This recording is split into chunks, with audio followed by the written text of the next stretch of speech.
नमस्कार मेरे प्रिय विद्यार्थियों, मैं डॉक्टर विनी शर्मा आपके सामने उपस्थित हूँ। राजनीति क्या है इसे लेकर, और आज ये हमारा तीसरा वीडियो है जिसमें हम ये समझने का प्रयास करेंगे कि उदारवादी दृष्टिकोण राजनीति क्या है के बारे में क्या विचार व्यक्त करते हैं। राजनीति क्या है के बारे में उदारवादी दृष्टिकोण ने बताया है कि विभिन्न हितों के बीच में सामंजस्य लाना ही राजनीति है। जैसा कि विद्यार्थियों इसमें बताया गया है कि राजनीति के उदारवादी दृष्टिकोण के अनुसार राज्य क्या है। राज्य के अंतर्गत कुटुंब यानी परिवार, जाति, चर्च तथा आर्थिक और सामाजिक सांस्कृतिक संघर्ष जैसी बहुत सारी संस्थाएं होती हैं और इनके मिलने से ही समाज बनता है। किससे? परिवार से, जाति, चर्च यानी धर्म, आर्थिक और सांस्कृतिक संगठनों के मिलने से ही समाज की स्थापना होती है। समाज में रहने वाले व्यक्तियों की इच्छा, चाह और आवश्यकता, इनके बीच में आपस में टकराव स्वाभाविक है, क्योंकि किसी संस्था के अंतर्गत, किसी जाति के अंतर्गत, कुटुंब के अंतर्गत, धर्म के अंतर्गत और आर्थिक और सांस्कृतिक संगठनों के अंतर्गत निश्चित रूप से लोगों के मध्य अलग अलग इच्छाएं होती हैं, अलग अलग आवश्यकताएं होती हैं और इनमें आपस में टकराव होना स्वाभाविक है, अर्थात प्राकृतिक है। ये टकराव और जो संघर्ष होता है, ये टकराव और संघर्ष का जो रूप होता है, इनमें आपस में तालमेल अगर हम बिठाते हैं तो वही सब क्या कहलाता है? राजनीति कहलाता है।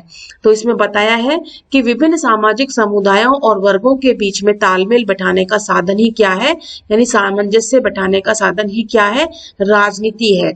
कि अगर दो लोगों में, दो समुदायों में, दो व्यक्तियों में या दो संगठनों में किसी प्रकार का इच्छाओं को लेकर, आवश्यकताओं को लेकर अगर किसी प्रकार का संघर्ष है, विवाद है, उनमें आपस में समझौता कराना, तालमेल बिठाना, ये समस्या का समाधान करना ही राजनीति कहलाता है।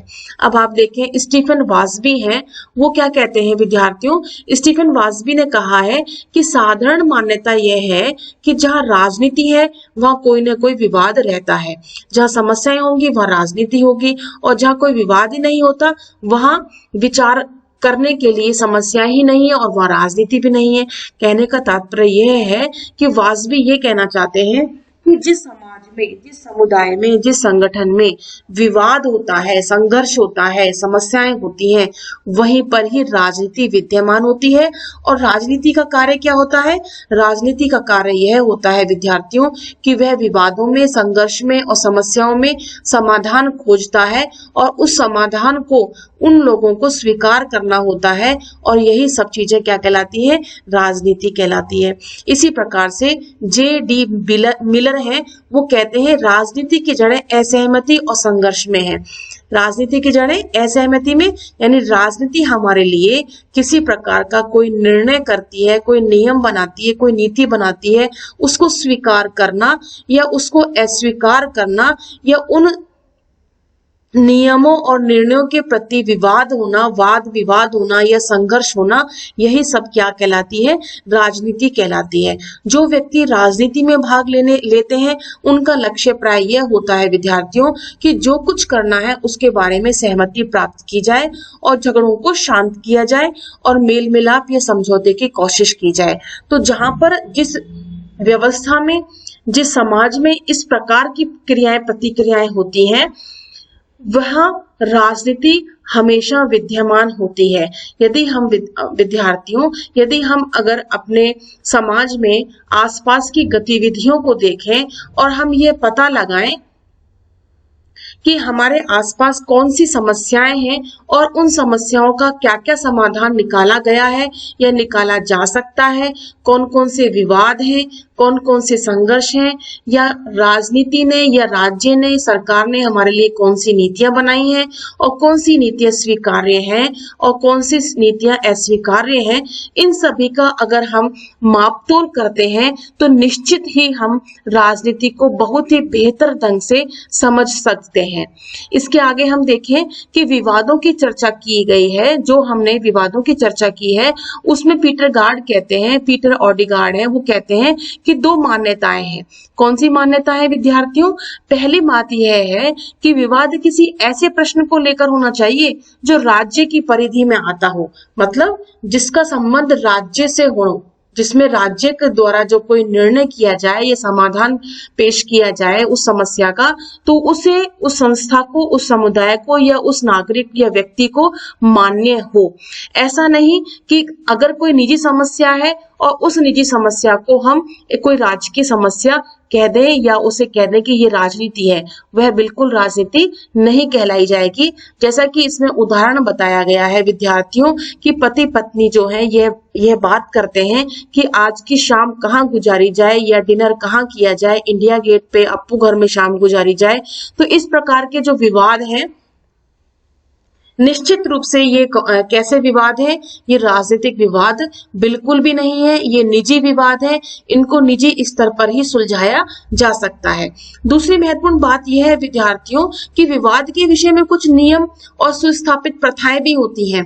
जिन पक्षकारों के बीच में अगर विवाद होता है, मतलब पक्ष और प्रतिपक्ष के बीच में कोई विवाद होता है, तो उनमें ये विश्वास भी होना चाहिए कि अगर राज्य इस विवाद को सुलझाता है, समाधान पेश करता है, तो उस समाधान को उसे स्वीकार करना होगा। जैसे कि हम उदाहरण लें कि अगर कोई पक्ष और प्रतिपक्ष में किसी प्रकार का वाद विवाद है और न्यायपालिका उस विवाद को उसका समाधान पेश करती है और किसी को सजा सुनाती है या किसी को पुरस्कार देती है, तो वह उस व्यक्ति विशेष को मान्य या उस संस्था विशेष को मान्य होना चाहिए। तो ये सभी चीजें किसमें आएंगी? ये सभी जो बातें हैं, ये सभी जो विषय हैं, राजनीति के अंतर्गत ही आएंगी।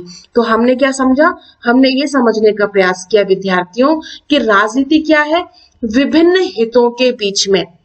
किसके हितों में? विभिन्न, किसी के भी हित हो सकते हैं, एक व्यक्ति का हित या अन्य किसी और व्यक्ति का हित, या ए का हित या बी का हित, विभिन्न हितों के बीच में सामंजस्य लाने का प्रयास करना ही क्या कहलाया? राजनीति कहलाया। ए संस्था या संस्था बी संस्था आपस में कोई विवाद है तो समाधान होगा। ए व्यक्ति या बी व्यक्ति दोनों के बीच में कोई विवाद है तो समाधान होगा, तो क्या होगा? राजनीति होगी। इसी प्रकार से कोई दो गुट है, ए गुट या बी गुट, दोनों में किसी प्रकार का सामंजस्य नहीं है, विवाद है, संघर्ष है, इनकी इच्छाओं में कोई संघर्ष है, इनकी आवश्यकताओं में कोई संघर्ष है, कोई डिमांड्स में कोई संघर्ष है, इनमें कोई समाधान पेश किया जाता है, तो वो क्या कहलाएगा? राजनीति। तो विभिन्न हितों के बीच में क्या बिठाया हमने? सामंजस्य बिठाने का प्रयास किया। तो ये सामंजस्य जो होगा वो क्या कहलाएगा? राजनीति कहलाएगा। अब आगे बढ़े हम, तो राजनीति का यह दृष्टिकोण अधिकांश विचारकों को क्या है? मान्य है, मतलब अधिकांश विचारक इसको मानते हैं। कैसे? राजनीति का उदारवादी दृष्टिकोण अधिकांश विद्वानों को मान्य है। व्यक्तिवादी कौन से? जॉन लॉक, है ना, जैसे मैंने आपको बताया था पिछले वीडियो में कि उदारवादी विचारकों का जनक कौन है? जॉन लॉक है।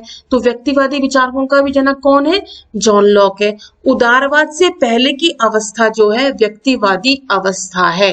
तो व्यक्तिवादी अवस्था हम ये कहें व्यक्तिवादी विचारधारा जो है उसने अपने आप को बहुत ही आगे उन्नत अवस्था तक लेकर के वह आया है। यानी कि व्यक्तिवादी विचारक या व्यक्तिवादी दृष्टिकोण अपनी विचारधारा में, अपने विचारों में समय समय पर उसने परिवर्तन भी किया है, जिसमें John Locke, Adam Smith, Thomas Jefferson आते हैं। इसके बाद आता है उपयोगितावादी विचारक। उपयोगितावादी विचारक कौन से हैं? जर्मी बेंथम, जॉन स्टुअर्ट मिल। आदर्शवादी विचारक कौन से हैं? कांट और टी.एच. ग्रीन। बहुलवादी विचारक कौन से हैं? मैटलैंड, बार्कर, लास्की और रॉबर्ट डेल। यहाँ तक कि लोकतांत्रिक समाजवादी विचारक हैं Sidney Webb, George Bernard Shaw, Jayaprakash Narayan, doctor Lohia. ये इन सभी की धारणा क्या है? राजनीतिक संरचनाएं सर्वसाधारण की भलाई का साधन है। क्या मतलब हुआ? कि राजनीति का जो हमने उपयुक्त दृष्टिकोण पढ़ा कि विभिन्न हितों के बीच में सामंजस्य स्थापित करना, इस दृष्टिकोण को कौन कौन मानता है? व्यक्तिवादी मानते हैं, उपयोगितावादी मानते हैं, आदर्शवादी मानते हैं, बहुलवादी मानते हैं और लोकतांत्रिक समाजवादी मानते हैं। और क्या कहते हैं कि राजनीतिक संरचनाएं जो होती हैं वो सर्वसाधारण, सर्वसाधारण कौन होता है? जनता, जनता की भलाई का साधन है। राजनीतिक संरचनाएं कौन सी होती हैं? कार्यपालिका, व्यवस्थापिका, न्यायपालिका और नौकरशाह। ठीक है, ये क्या हो गई? ये राजनीतिक संरचनाएं हो गई, ये पॉलिटिकल स्ट्रक्चर हो गया बच्चों। और ये सर्वसाधारण, सर्वसाधारण यानी जनता की भलाई के साधन होते हैं। मतलब जनता में किसी प्रकार का मनमुटाव होता है, आपसी विवाद होता है, उनको दूर करने के लिए ये राजनीतिक संरचनाएं कार्यरत होती हैं। सिंपल, समझ में आया? आगे देखें, राजनीति के उदारवादी दृष्टिकोण की चर्चा करते हुए मॉरिस डुवर्जर कहते हैं कि राजनीति एक ऐसा साधन है, राजनीति क्या है? एक साधन है, इंस्ट्रूमेंट है, जिसके जरिए कानून, व्यवस्था और न्याय की स्थापना की जाती है। मतलब राजनीति क्या है? एक ऐसा साधन बताया है, एक ऐसा इंस्ट्रूमेंट बताया है जिसके माध्यम से, जिसका हम उपयोग करके कानून, व्यवस्था और न्याय को स्थापित करते हैं। राजनीति शक्ति के प्रयोग द्वारा सामान्य हितों की रक्षा संभव है। मतलब राजनीति क्या है? राजनीति में शक्ति के प्रयोग के द्वारा हम किसको संभव बनाते हैं? सामान्य हितों को संभव बनाते हैं, सामान्य हितों की रक्षा करते हैं। समाज को निजी स्वार्थों की आपाधापी से बचाया जा सकता है। आप देखें, समाज में विभिन्न प्रकार के लोग रहते हैं, विभिन्न हितों को विभिन्न हितों को लेकर के व्यक्ति रहते हैं, विभिन्न मांगों को लेकर के, विभिन्न आवश्यकताओं को लेकर के व्यक्ति रहते हैं और सबके अपने अपने क्या होते हैं? निजी हित, निजी स्वार्थ होते हैं। इनकी आपाधापी, आपाधापी मतलब कि किसी के क्या हित है, किसी के क्या नहीं है, इन दोनों में, इन सभी में आपस में किसी प्रकार का संघर्ष है। इन सबको बचाना, इन सबको बनाए रखना, इन सबकी इच्छाओं को पूरा करने का प्रयास करना ही क्या है? राजनीति है। समझ में आया विद्यार्थियों? अलबत्ता, है ना, सामान्यतः है मार्क्सवादियों ने इस विचारधारा का खंडन किया है। मार्क्सवादी विचारक जो है वो राज्य को बिल्कुल नहीं मानते हैं। वो कहते हैं कि राज्य होना ही नहीं चाहिए। वो क्या कहते हैं? राज्य एक ऐसा यंत्र है जिसके माध्यम से धनी लोग समाज पर प्रभुत्व जमाते हैं और गरीब वर्ग का और मजदूर वर्ग का क्या करते हैं? शोषण करते हैं। तो देखो, राज्य एक ऐसा यंत्र है जिसके माध्यम से धनी लोग समाज पर अपनी प्रभुता बनाए रखते हैं। और मार्क्सवादियों के इस दृष्टिकोण की विशद विवेचना नेक्स्ट हम टॉपिक पे करेंगे। अभी हम उदारवादी पढ़ रहे हैं, इसके बाद हम मार्क्सवादी दृष्टिकोण पढ़ेंगे, तब उसमें हम विस्तृत रूप से इसको समझने का प्रयास करेंगे। तो मार्क्सवादियों ने हमेशा राज्य का विरोध किया है, इसलिए वो इस प्रकार की वक्तव्य कहते हैं। अब उदारवादी कहते हैं कि समाज में टकराव होते क्यों हैं? ऐसे क्या कारण होते हैं जो विवाद होते हैं, संघर्ष होते हैं और इन संघर्षों के कारण जो है राजनीति का जन्म होता है। अब देखो, पहला बिंदु आता है कि विवाद के बीज व्यक्ति की प्रकृति में मिलते हैं। जो व्यक्ति होता है ना बच्चों, व्यक्ति कैसा होता है? जन्म से ही ऐसा होता है, स्वार्थी, है ना। आप देखें छोटे बच्चे को, जो घर में, हमारा घर में छोटा बच्चा है, भाई बहन है, आप देखें उसको कि किस प्रकार से वह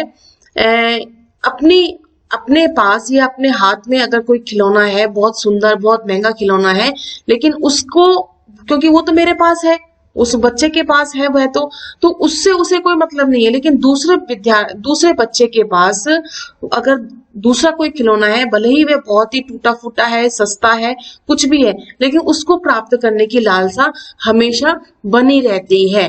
तो हम ये देख सकते हैं बच्चों कि किस प्रकार से व्यक्ति जो है, मनुष्य जो है, जन्म से ही स्वार्थी होता है। तो आप देख सकते हैं किस प्रकार से व्यक्ति की विवाद के बीच जो है व्यक्ति की प्रकृति में किस प्रकार से मिलते हैं। अमेरिका के प्रसिद्ध राजनेता हैमिल्टन, है ना, वो क्या कहते हैं, विवाद के बीज व्यक्ति की प्रकृति में ही निहित होते हैं। अधिकांश लेखकों ने मानव स्वभाव की दृष्टि से लोगों को 3 वर्गों में बांटा है। पहला, कुछ ऐसे लोग होते हैं जिन्हें हम रूढ़िवादी कहते हैं ना, कंजर्वेटिव कहते हैं। वे पुराने रीति रिवाजों और एक लंबे अरसे से चली आ रही संस्थाओं के प्रति सद्भाव रखते हैं। मतलब रूढ़िवादी कौन होते हैं, परंपरावादी कौन होते हैं, जो लंबे समय से जो प्रथाएं चली आ रही हैं, जो रीति रिवाज चले आ रहे हैं, उन्हीं को ही मानते हैं। कोई नई चीज को एक्सेप्ट करना उनके लिए बहुत ही मुश्किल हो जाता है।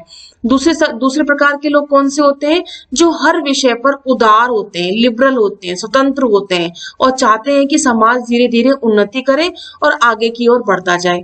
तो वो अपने आप को क्या करते हैं, चेंज करते हुए चलते हैं, परिवर्तित करते हुए चलते हैं, समय के अनुसार अपने आप को परिवर्तित कर देते हैं। तो ऐसे व्यक्ति कौन से हो गए, दूसरे श्रेणी के हो गए। अब तीसरी श्रेणी के व्यक्ति कौन से होते हैं, जो स्वभाव से बड़े उग्र होते हैं, है ना, क्रांतिकारी होते हैं और चाहते हैं कि वर्तमान व्यवस्था में आमूल परिवर्तन करके, मतलब तुरंत परिवर्तन करके उसके स्थान पर एक नए समाज की रचना कर दी जाए। तो कैसे लोग हो गए, अतिवादी उग्रवादी हो गए, है ना। और लेकिन अतिवादी उग्रवादी तो है, लेकिन ये कैसे चाहते हैं, तुरंत सुधार चाहते हैं। तो हमने कितने प्रकार के लोग देखे, 3 प्रकार के। रूढ़िवादी जो पुराने रीति रिवाजों से चलते हैं, दूसरे जो चाहते हैं कि परिवर्तन होना चाहिए और समय के अनुसार परिवर्तित होते रहते हैं। तीसरे प्रकार के हमने देखे ऐसे उग्रवादी, अतिवादी, जो तुरंत ही आनन फानन में पूरे समाज को परिवर्तित कर देना चाहते हैं। तो इन समाज में रहने वाले हमने जो 3 प्रकृति के लोगों को देखा, इन 3 प्रकृति के लोगों के विचारों को, इनके स्वभाव को एक साथ कर पाना, उनमें मेल मिलाप बिठा पाना बहुत ही बच्चों मुश्किल होता है। इसीलिए कहते हैं कि विवाद के बीज जो है व्यक्ति की प्रकृति में, व्यक्ति के स्वभाव में ही हमें देखने को मिलते हैं और इनके विचार जब समाज में आपस में टकराते हैं तो निश्चित रूप से विवाद होते हैं। तो स्वभाव की इस विचित्रता के कारण सामाजिक आर्थिक समस्याओं को लेकर अलग अलग पार्टियां बनती हैं, अलग अलग गठन होते हैं, अलग अलग समुदाय बनते हैं और विवाद उभरते हैं। अब यदि हम ब्रिटेन को देखें तो ब्रिटेन में कंजर्वेटिव है, लिबरल पार्टियां हैं जो स्वभाव से ही अपनी अलग अलग भिन्नता रखती हैं। और भारत में भी हम विभिन्न प्रकार की पार्टीज को, विभिन्न प्रकार के दलों को, उनके स्वभाव को देख सकते हैं, जिनमें अलग अलग विचार हैं, अलग अलग प्रकार के लोग रहते हैं, अलग अलग उनके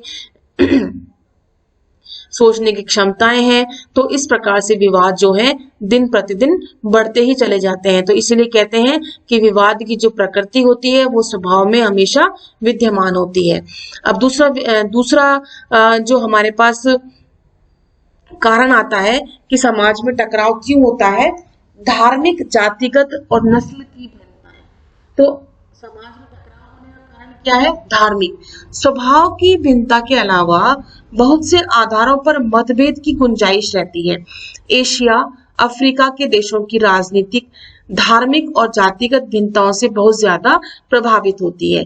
यहाँ तक कि इन आधारों पर अलग अलग पार्टियां देखने को भी मिलती हैं। यूरोप के देशों में हम देख सकते हैं, स्विट्जरलैंड, स्वीडन, नॉर्वे में भी मजहबी पार्टियां हैं। मजहबी यानी धर्म के आधार पर, जाति के आधार पर भी है। जातिगत शोषण के खिलाफ संघर्ष अब भारतीय राजनीति का एक खास मुद्दा बन चुका है। आने वाले समय में भी सभी बड़े बड़े पदों और सरकारी संरचनाओं में दलितों व पिछड़े वर्गों की संख्या बढ़ेगी और सत्ता के बदलाव की एक बहुत बड़ी घटना यह भी है कि हर राजनीतिक दल इसे अपने तरीके से भुनाने की कोशिश करता है और इसलिए जो टकराव आज दिखाई पड़ रहे हैं वो बिल्कुल ही क्या है, स्वाभाविक है। हर एक राजनीतिक दल, हर एक मजहबी पार्टियां अपने अपने मजहब के आधार पर, अपने अपने धर्म के आधार पर, जाति के आधार पर वोटों को इकट्ठा करती हैं और उसी आधार पर राज्य में, समाज में उन्माद, विवाद, संघर्ष पैदा करती हैं और उन्हीं का समाधान वो ढूंढते हैं। तो इसी कारण से समाज में टकराव विद्यमान रहते हैं। इसको हम भली भांति देख सकते हैं और समझ सकते हैं। संसाधनों का अभाव और असमान वितरण। समाज में टकराव होने का यह तीसरा कारण है, संसाधनों का अभाव। अब संसाधन कैसे, है ना, और असमान वितरण। असमान वितरण मतलब अगर संसाधन कम होंगे तो उसका वितरण समान रूप से कैसे होगा, असमान ही होगा। ठीक है, तो संसाधनों के अभाव में समस्याएं पैदा होती हैं। आवास, अब आप देखें निश्चित भूभाग है हमारे पास, है ना, और निश्चित भूभाग पर हमारे पास लिमिटेड क्या है, भूमि है, जमीन है। पृथ्वी जो अगर हम देखें, पृथ्वी को, अर्थ को देखें तो क्या है, लिमिटेड है। लेकिन जनसंख्या जो है दिन प्रतिदिन बढ़ती जा रही है, तो वह जनसंख्या किस प्रकार से उस निश्चित भूमि पर निवास करेगी, तो आवास की समस्या होगी कि नहीं होगी। तो वही बात, आवास की समस्या, जन शिक्षा की समस्या, जनता को शिक्षा की समस्या, है ना, विद्यालय, विश्वविद्यालय, महाविद्यालय, इसकी समस्या।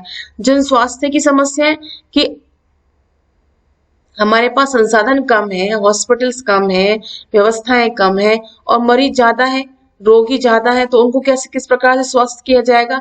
अब आप देख सकते हैं जिस प्रकार से कोविड-19 का दौर चल रहा है, हर एक घर में, हर एक दूसरे घर में हम कहें या तीसरे घर में कहें या एक मोहल्ले से दूसरे मोहल्ले कहें हम, तो वहां पे क्या है, अस्वस्थता है, कोई ना कोई बीमारी से ग्रसित है। तो उन सभी के लिए इतने सारे अस्पताल, इतनी सारी चिकित्सक व्यवस्थाएं या इतनी सारी दवाइयां कैसे उपलब्ध हो पाएंगी। तो ये क्या है, असमान वितरण होगा इस चीज का। तो क्या होगा, छीना झपटी होगी और क्या होगा, विवाद उत्पन्न होगा समाज में। तो विवाद का कारण उत्पन्न हुआ कि नहीं हुआ। इसी प्रकार से दूसरी ओर हम देखें कि राष्ट्रीय सुरक्षा को भी हम अनदेखा नहीं किया जा सकता, जिसके लिए न सिर्फ सेना बल्कि अत्यधिक आधुनिक हथियार भी होने चाहिए। हथियारों की होड़ यदि बढ़ती रही तो जन कल्याणकारी कार्यों के लिए धन कहां से आएगा। यदि हम ये कहें कि देश की सुरक्षा, ये राष्ट्र की सुरक्षा के लिए सैन्य क्षमताएं भी हमारे पास भरपूर होनी चाहिए, आधुनिक हथियार होने चाहिए, आधुनिक टेक्नोलॉजी हमारे पास होनी चाहिए। लेकिन यदि हमसे मतलब सरकार अगर इसमें पैसा लगा देगी तो जन कल्याणकारी कार्य कैसे होंगे। जनता जो है किस प्रकार से अपना विकास कर पाएगी, किस प्रकार से वे स्वस्थ रह पाएगी, किस प्रकार से शिक्षा प्राप्त कर पाएगी, संभव नहीं है। तो क्या होगा, असहमति पनपेगी, मतभेद पनपेंगे और विवाद उत्पन्न होंगे, समस्याएं उत्पन्न होंगी। यदि देखा जाए तो एशिया, अफ्रीका, दक्षिण अमेरिका के देशों में लोगों की बुनियादी जरूरतें पूरी हो ही नहीं पाती हैं। क्यों नहीं हो पाती है, क्योंकि संसाधन क्या है, बहुत कम है ना, और जरूरतें क्या है, हमारी जरूरतें बहुत अत्यधिक हैं। तो उनको पूरा कर पाना किसी सत्ता के, किसी राज्य के लिए बहुत ही नामुमकिन है। इससे असंतोष पैदा होता है, तोड़फोड़ होती है, विवाद होते हैं, संघर्ष होते हैं, हिंसा होती है और दरिद्रता, बेकारी और ये सभी जो उन्माद है ये पैदा हो जाते हैं। और इसी तरह से उदारवादी विचारक आर्थिक उदारवाद का समर्थन करते हैं, जबकि मार्क्सवादी जो कहते हैं वो कहते हैं कि बैंक, यातायात के साधन, कृषि भूमि, कल कारखानों पर राज्य का नियंत्रण कायम किया जाना चाहिए। मतलब इसके लिए उदारवादी कहते हैं कि व्यक्तियों को यानी नागरिकों को आर्थिक उदारवाद की ओर अग्रसर करना चाहिए, निजीकरण की ओर अग्रसर करना चाहिए, जिससे लोग अपनी इच्छा के अनुसार, अपनी जरूरत के अनुसार व्यापार कर सकें। लेकिन मार्क्सवादी कहते हैं नहीं, ऐसा नहीं होना चाहिए। यदि ऐसा हो जाएगा तो कुछ एक समुदाय जो है या कुछ एक ऐसा वर्ग है जो उन्नत होता चला जाएगा और मजदूर और गरीब वर्ग और गरीब होता चला जाएगा। इसलिए मार्क्सवादी कहते हैं कि बैंक, यातायात के साधन, उद्योग धंधे, कृषि भूमि पर किसका नियंत्रण होना चाहिए, राज्य का नियंत्रण होना चाहिए। ऐसा कौन कहते हैं, मार्क्सवादी कहते हैं, उदारवादी नहीं कहते। उदारवादी तो कहते हैं कि बिल्कुल फ्री छोड़ देना चाहिए, जिससे व्यक्ति अपना विकास कर सके और पूरे देश का, पूरे राष्ट्र का विकास हो सके। इसके बाद बच्चों आता है समाज में टकराव का जो चौथा कारण आता है, क्षेत्रीय और भाषाई भिन्नताएं। अब हम भारत को ही अगर हम देखें तो बहुत सारे क्षेत्र हैं, यहाँ पे बहुत सारी भाषाएं बोली जाती हैं, अलग अलग क्षेत्र की अलग अलग संस्कृति है, अलग अलग पहनावा है, अलग अलग बोलचाल है ना, अलग अलग भाषाएं हैं। तो इन सभी को लेकर के विवाद उत्पन्न होते हैं, संघर्ष उत्पन्न होते हैं और वही राजनीति कार्य करती है। क्षेत्रीय और भाषाई भिन्नताएं भी असहमति और संघर्ष का कारण होती हैं और क्षेत्रीय आकांक्षाओं का होना कोई बुरी बात नहीं है और सभी क्षेत्रों के लोग ये चाहते हैं कि उनके प्रदेशों का समुचित विकास किया जाए और यहाँ यातायात, शिक्षा, पानी, बिजली और जन चिकित्सा जैसी सुविधाएं उपलब्ध हों। पर क्षेत्रीय आकांक्षाएं जब उग्र रूप धारण कर लेती हैं तो उससे क्षेत्रवाद या प्रादेशिकता को जन्म मिलता है, जो कभी कभी विद्रोह का रूप धारण कर लेता है। जैसे मैंने आपको बताया कि क्षेत्रीय जो आकांक्षाएं हैं, क्षेत्रीय जो इच्छाएं हैं, मांगे हैं, डिमांड्स हैं, वो अपनी भाषा, संस्कृति या वहाँ के जो उद्योग धंधे हैं, वहाँ की जो जल आपूर्ति है या वहाँ की जो शिक्षा है, जो भी कुछ वहाँ पे संसाधन है, उन सुविधाओं को देखते हुए अगर ये सुविधाएं हैं तो वह किसी दूसरे क्षेत्र को देने के लिए असमर्थता व्यक्त करती है या नहीं है जिस क्षेत्र में, तो वो लेने के लिए कहती है कि जिस क्षेत्र में है वहां से प्राप्त की जाए। तो आपस में ये जो विद्रोह है या यह विवाद है वो संघर्ष को जन्म देता है, समस्या को पैदा करता है। हमने संघर्ष के ऊपर कुछ प्रमुख स्रोतों की चर्चा की है। वास्तव में असहमति और संघर्ष के और भी बहुत से कारण हो सकते हैं, ये कुछ कुल 4 कारण ही नहीं है, और भी इसके अलावा भी हम अपने समाज में बहुत से कारण देख सकते हैं जिसके कारण संघर्ष होते हैं, विवाद होते हैं और समाधान भी होते हैं। लेकिन किसी भी समाज में पुरुषों का यह आग्रह है कि औरतों का सामाजिक दर्जा पुरुषों से नीचा बना रहे। जो लोग शिकार के प्रेमी हैं वे वन्य जीवों की रक्षा को उतना महत्व नहीं देते जितना कि आखेट का विरोध करने वाले होते हैं। कहने का मतलब, जो लोग शिकार करने के शौकीन होते हैं और जो लोग शिकार करने के शौकीन नहीं होते वो कहते हैं कि इनकी जीवों की रक्षा करनी चाहिए। इन दोनों प्रकार के लोगों में भी विवाद होता है और समाज में जो पुरुष और स्त्री है वो पुरुष वर्ग स्त्री वर्ग को समान दर्जा देने के लिए कहीं पर भी अग्रसर नहीं होता है। तो इस प्रकार से ऐसे बहुत से विवाद हैं, ऐसे पर्यावरणीय विवादों को भी हम देख सकते हैं, है ना। जैसे कि हमने स्त्री पुरुष विवादों को देखा है, आप देख सकते हैं भ्रूण हत्या जो की जाती है बालिकाओं की, वो भी एक विवाद का कारण है ना। तो इन सभी चीजों को हम देखते हैं तो हमारे समकक्ष समाज में जो टकराव के कारण है वो कोई एक आध दो नहीं है, बहुत सारे टकराव के कारण है, अनगिनत टकराव के कारण है। देखिए इन सभी का समाधान प्रस्तुत करना ही क्या है, राज्य का कर्तव्य है, सरकार का कर्तव्य, सरकार की जिम्मेदारी है और उसे दूर करना होगा। अब इसी को देखते हुए हम आगे बढ़ते हैं कि हितों में सामंजस्य के साधन, की हितों में किस प्रकार से सामंजस्य बिठाया जाए। बर्नार्ड क्रीक है, वो कहते हैं कि राजनीति के माध्यम से स्वतंत्र समाजों पर शासन किया जा सकता है। राजनीति से क्या किया जा सकता है, जो स्वतंत्र समाज होते हैं, स्वतंत्र राज्य होते हैं, उन पर क्या किया जा सकता है, शासन किया जा सकता है। जहां स्वतंत्र समाज जैसे शब्दों का प्रयोग होता है उदार लोकतंत्री सरकारों के संदर्भ में किया गया है। हितों के भी सामंजस्य यानी मेल मिलाप करना, मतलब एलन बाल ने कुछ ऐसे बिंदु बताए हैं, रेखांकित किया है उन बिंदुओं को जो कि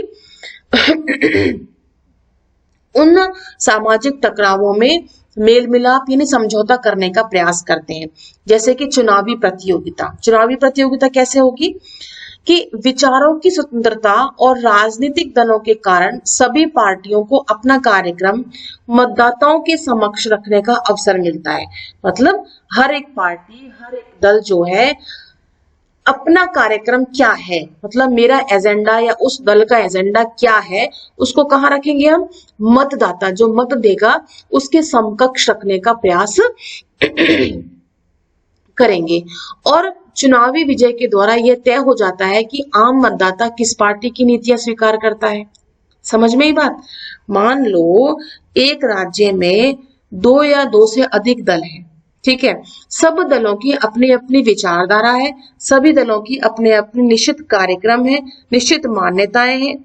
अब जो जिस पार्टी को मतदाता वोट देता है और वह पार्टी, कोई एक पार्टी उनमें से जीत जाती है, तो क्या निष्कर्ष निकलता है कि उस पार्टी के द्वारा जो स्थापित किए गए थे कार्यक्रम, जो नीतियां बनाई जाने वाली थी, भविष्यवाणियां, मतलब भविष्यवाणियां क्या, मतलब संभावनाएं व्यक्त की गई थी कि हम ऐसा कार्य आने वाले समय में करेंगे, तो जब वह पार्टी जीतती है तो क्या इससे विदित होता है, इससे यह पता लगता है बच्चों कि मतदाता जो है या आम जनता जो है इस पार्टी को अधिक चाहती है या इस पार्टी के कार्यक्रम को अधिक स्वीकार्य करती है।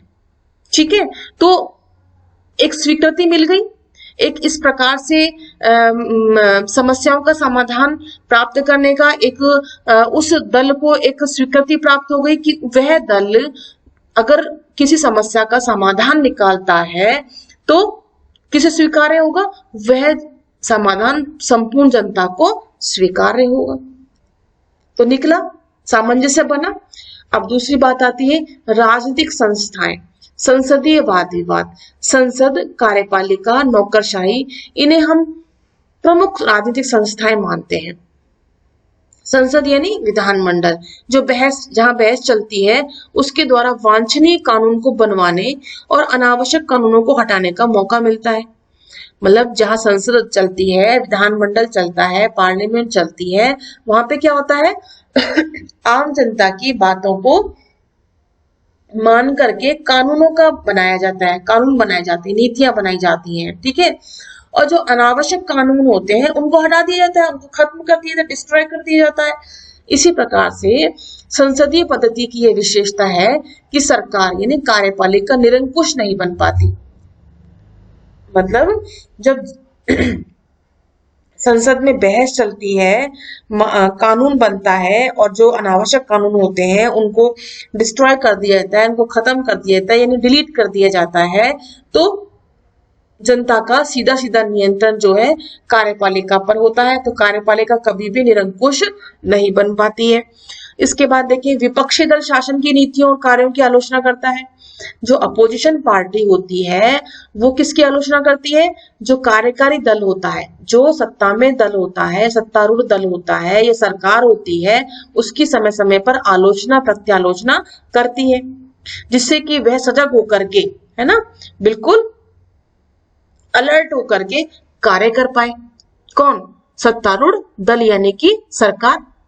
भारत पर चीन के हमले को लेकर रक्षा मंत्री कृष्ण मेनन की विरोधी दलों में ने तीव्र आलोचना की और फलस्वरूप प्रधानमंत्री नेहरू को मंत्रिमंडल से अपने एक ऐसे सहयोगी को हटाना पड़ा जिस पर उन्हें बड़ा भरोसा था।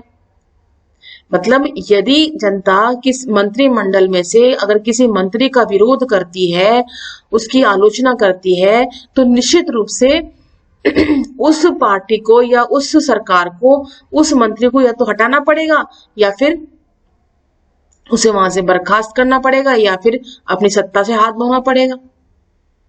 तो इससे अच्छा है कि उस मंत्री को वहां से पद से हटा करके नए दूसरे मंत्री को लेकर आया जाए। अतः हम वर्तमान सरकार में भी इस प्रकार से उदाहरण देख सकते हैं कि किस प्रकार से जनता उनके नीतियों का विरोध और समर्थन करती है। यदि हम अपने आसपास के वातावरण में, राज्य के वातावरण में अगर हम अपनी दृष्टि दौड़ाएं और ध्यान दें और हम ये देखें कि राज्य सरकार ने या केंद्र सरकार ने कौन कौन सी नीतियां बनाई हैं और किन नीतियों को जनता ने स्वीकार किया है और किन नीतियों की उपेक्षा करी है, तो इन सभी का यदि हम लेखा जोखा देखते हैं तो निश्चित रूप से हमें समझ में आएगा कि सरकार किस प्रकार से विभिन्न विवादों के बीच में सामंजस्य स्थापित करती है। आगे देखें कानून और न्यायपालिका। कानून और न्यायपालिका, जैसा कि हम जानते हैं कि कानूनों के माध्यम से समाज में शांति बनी रहती है, संघर्षों में विराम बना रहता है, लगाम कसी रहती है, और न्यायपालिका जहां किसी प्रकार के छीना झपटी या हम ये कहें कि लेन देन में किसी प्रकार की असमानता होती है या मारपीट झगड़ा किसी भी प्रकार का विवाद होता है, तो न्यायपालिका के माध्यम से उस विवाद को सुलझाया जा सकता है। तो इस आधार पर भी समस्याओं का समाधान या हितों में सामंजस्य खोजा जा सकता है। देखें हम यहाँ पे विवादों को निपटाने की जिम्मेदारी मुख्य रूप से किसकी होती है? अदालतों की होती है। लेन देन, जमीन जायदाद, छल कपट, मारपीट को लेकर नागरिकों के बीच में बहुत से झगड़े होते हैं और न्यायपालिका इन झगड़ों का निर्णय करती है। संवैधानिक न्यायालय उस न्यायालय को कहते हैं जो संविधान की व्याख्या करता है। दो बातें हो गई ना, न्यायालय ने, अदालतों ने क्या किया? जो लेन देन, जमीन जायदाद, छल कपट और मारपीट करते हैं उनको, उनमें समाधान पेश करना, उनके झगड़ों को खत्म करना, उनके लिए, उन झगड़ों के लिए निर्णय करना। ठीक है, एक हो गया संवैधानिक न्यायालय जो संविधान की व्याख्या करता है। एक ही बात, एक ही है। ये कौन करता है? ये भी न्यायालय करता है और ये भी न्यायालय करता है। लेकिन जब वो संविधान की व्याख्या करता है तो उसको कॉन्स्टिट्यूशनल कोर्ट कहते हैं, है ना। तो कॉन्स्टिट्यूशनल कोर्ट कौन सी कहलाती है? सुप्रीम कोर्ट, उच्चतम न्यायालय जो दिल्ली में है। तो कानूनों अथवा सरकारी आदेशों की वैधानिकता की जांच भी ये करता है। भारत में कानूनों और सरकारी आदेशों की मतलब संसद के द्वारा, विधानमंडल के द्वारा यानी पार्लियामेंट के द्वारा जो कानूनों का निर्माण होता है उनकी जांच करना कि वो वास्तव में सही है या नहीं है। ये सरकार ने कोई आदेश, सरकार कौन? कार्यपालिका। सरकार ने कोई आदेश जारी किया है, वह भी सही है या गलत है, उचित है या अनुचित है, उसकी जांच करना किसका कार्य होता है? संवैधानिक न्यायालय का कार्य होता है। भारत में यह कार्य उच्चतम न्यायालय व उच्च न्यायालय करते हैं। अमेरिका का उच्चतम न्यायालय भी संविधान की व्याख्या करता है। यदि कोई भी कानून या अध्यादेश संविधान के विपरीत है तो संवैधानिक न्यायालय उसे अवैध घोषित कर सकता है। अगर यह पता लगता है कि संसद के द्वारा या अध्यादेश, राष्ट्रपति के द्वारा बनाया गया अध्यादेश गलत है या अवैधानिक है तो क्या स्थिति होगी? उसको अवैधानिक घोषित कर दिया जाएगा। उसके बाद बात आती है हित समूह अथवा दबाव गुटों की भूमिका। अब चौथा पॉइंट ये आता है हमारा, हित समूह और दबाव गुट। हित समूह और दबाव गुट क्या होते हैं बच्चों?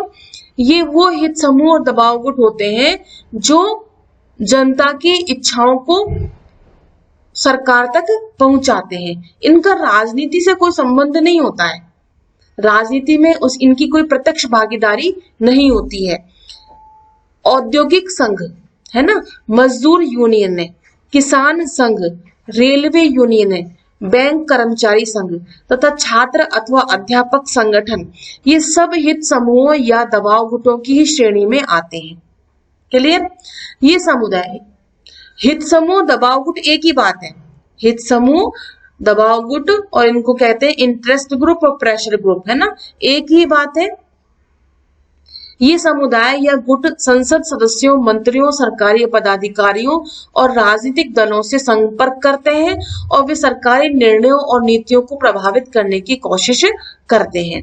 कहने का मतलब क्या हुआ कि जो जनता की मांग है, जनता की डिमांड्स हैं, जनता की परेशानियां हैं, जैसे कि मजदूरों की संबंधित परेशानियां हैं, किसानों से संबंधित कुछ मांगे हैं, रेलवे यूनियन से संबंधित कुछ, रेलवे से संबंधित कुछ परेशानियां हैं, कुछ डिमांड्स हैं, बैंक है, ऐसे छात्र हैं, अध्यापक, इन सभी संगठनों के से संबंधित अगर कोई विवाद है, कोई संघर्ष है, कोई डिमांड्स है, ये कहाँ तक पहुंचाते हैं?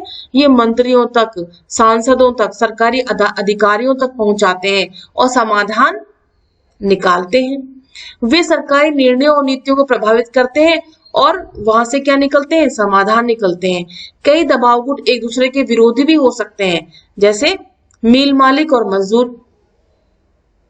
समझ में ही बात? मिल मालिकों के संगठन हो गए, है ना, इंडस्ट्रीज वगैरह के, और मजदूरों के संगठन हो गए, तो इनमें आपस में भी टकराव निश्चित हो सकता है। परंतु राजनेताओं या सरकारी पदाधिकारियों के हस्तक्षेप से कोई न कोई ऐसा समाधान निकाल लिया जाता है जिसे सभी पक्षों को संतुष्ट किया जा सकता है।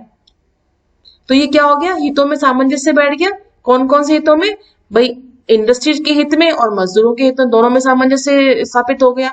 तो इसी प्रकार विभिन्न संगठनों के बीच में विभिन्न दबाव समूह जो हैं वो क्या करते हैं? सामंजस्य बनाने का प्रयास करते हैं, किसी प्रकार की समस्याएं हैं उनको मिलकर के सरकार तक पहुंचाने का प्रयास करते हैं। अब बात आती है बच्चों अंतर्राष्ट्रीय स्तर की राजनीति। जिस प्रकार विभिन्न व्यक्तियों या गुटों के बीच प्रतिस्पर्धा मौजूद है, वैसे ही विभिन्न राज्यों के बीच संघर्ष भी संभावनाएं बनी रहती हैं। जैसे गुटों के बीच में होती है, ऐसे राज्यों के बीच में भी होती है अंतर्राष्ट्रीय स्तर पर। तो अंतर्राष्ट्रीय क्षेत्र में बड़ी अराजकता देखने को मिलती है और शक्तिशाली राष्ट्र दुर्बल राष्ट्रों की स्वतंत्रता से खिलवाड़ करते हैं। जो शक्तिशाली राष्ट्र है वो कमजोर राष्ट्र, निर्बल राष्ट्र की स्वतंत्रता पर क्या करता है, अपना आधिपत्य स्थापित करने का प्रयास करता है और उनका शोषण भी करता है। दूसरे महायुद्ध के बाद संयुक्त राष्ट्र संघ की स्थापना की गई और अंतर्राष्ट्रीय शांति और सुरक्षा बनाए रखने की प्राथमिक जिम्मेदारी सुरक्षा परिषद की रही और विवादों के निपटारे के लिए सुरक्षा परिषद कई तरह के कदम उठाती रही और यहाँ तक कि वह अपराधी राष्ट्र के विरुद्ध सैनिक कार्यवाही भी कर सकती है। क्या मतलब हुआ कि अंतर्राष्ट्रीय स्तर पर अगर विभिन्न राष्ट्रों के बीच में किसी प्रकार का अगर संघर्ष होता है ना, तो उसका समाधान कौन करेगा? संयुक्त राष्ट्र संघ, यूएनओ। प्रथम विश्व युद्ध के बाद कौन था? राष्ट्र संघ था, लीग ऑफ नेशन। लेकिन वो लीग ऑफ नेशन खत्म हो गया। सेकेंड वर्ल्ड वॉर के बाद क्या आया? यूएनओ, संयुक्त राष्ट्र संघ आया और संयुक्त राष्ट्र संघ ने क्या किया? इस प्रकार के विवादों, राष्ट्रों के बीच में होने वाले विभिन्न प्रकार के विवादों को सुलझाने का प्रयास किया और अभी भी करता है। अब हम सारांश में देखें, निष्कर्ष रूप में देखें कि राजनीति का जो उदारवादी दृष्टिकोण है वो कहता क्या है वास्तव में, है ना। निष्कर्ष रूप में हम कुछ बिंदु देकर देखते हैं। राजनीति एक सर्वव्यापी और निरंतर जारी रहने वाली क्रिया है। बिल्कुल सत्य है, राजनीति कभी रुकती नहीं है। समाज में विवाद हमेशा विद्यमान होते हैं, संघर्ष हमेशा विद्यमान होते हैं, समाधान उनके हमेशा खोए जाते हैं।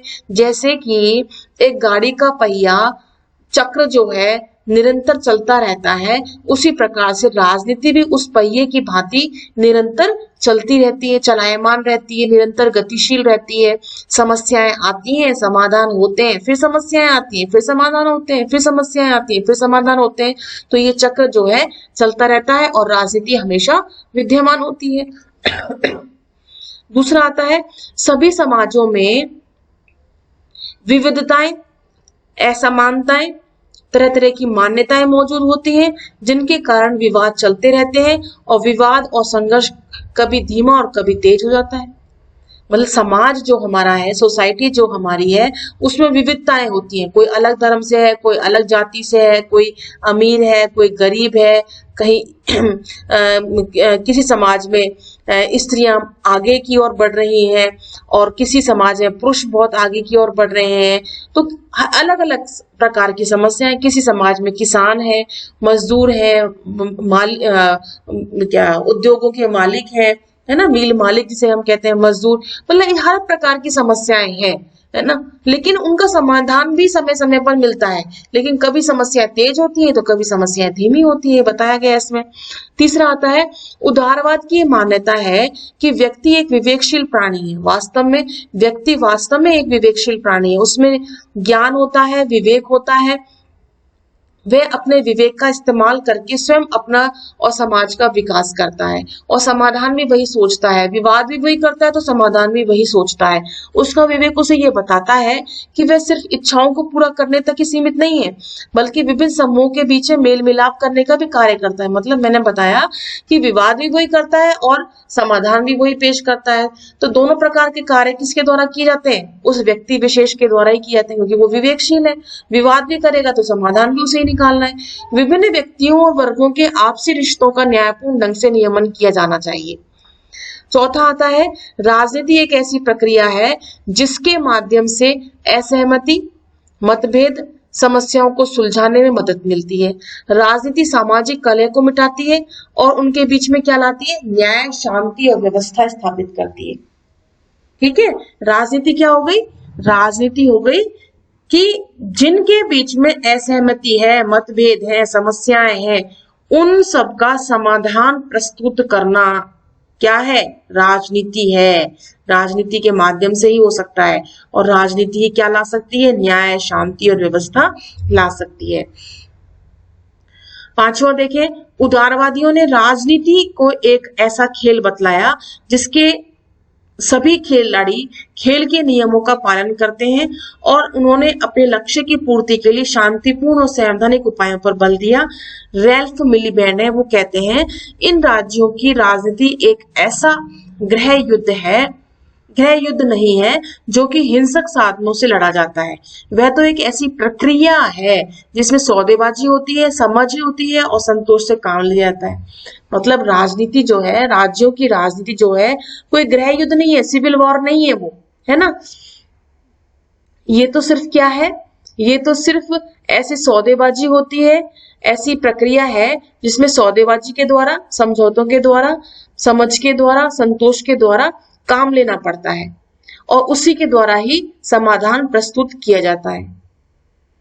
हिंसक साधनों से ये काम बिल्कुल भी नहीं होना चाहिए।